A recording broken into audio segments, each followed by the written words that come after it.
Iron சத்து தலைமுடி உதிர்தலை தடுக்கும். மிதமான சூடு பாலில் கலந்து பருகலாம். லயன் டேட் சிரப் தினமும் 2 ஸ்பூன்.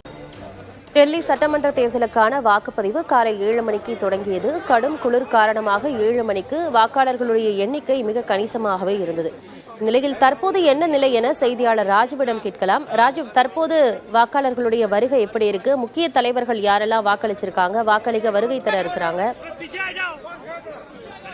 அனந்தி, நீங்கள் கூறியது போல இன்று காலை தொடக்கம், அது 7 மணிக்கு சரியாக இந்த வாக்கு பதிவானது தொடங்கியது.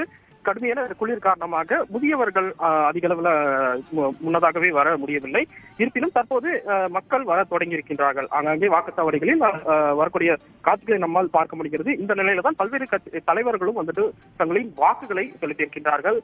ராகுல் காந்தி நிர்மான் பவன் அந்த பகுதியில் அமைந்திருக்கக்கூடிய அந்த வாக்குச்சாவடியில் தனது வாக்கை செலுத்தியிருக்கின்றார்.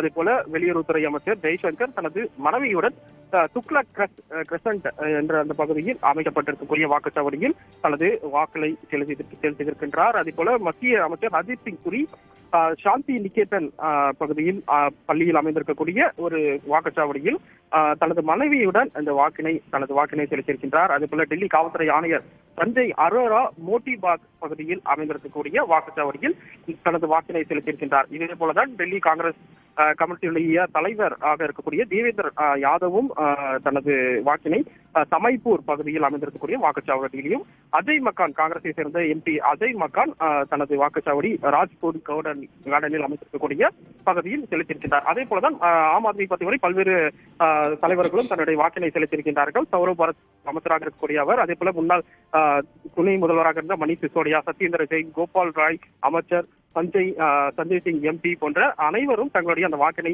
செலுத்தி வருகிறார்கள். அனைவருடைய ஒட்டுமொத்த ஒரே ஒரு கருத்தாக இருப்பது, பொதுமக்கள் அதிகமாக தங்களுடைய முன்னதாகவே தங்களுடைய அந்த வாக்கினை செலுத்த வேண்டும்.